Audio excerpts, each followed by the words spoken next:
Usapang combi brake tayo mga kamoto. Ganito na ba ang combi brake nyo? Hindi na sumasabay sa tuwing magpipreno sa hulihan? Dapat ganito kamoto ang magandang setting ng gumaganang combi brake sa ating mga scooter.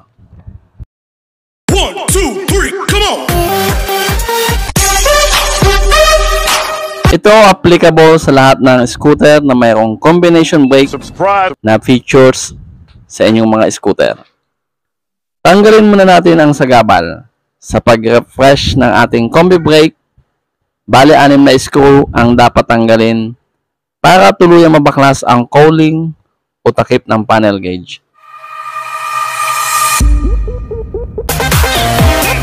Dahan-dahan lang sa pagbaklas mga kamoto.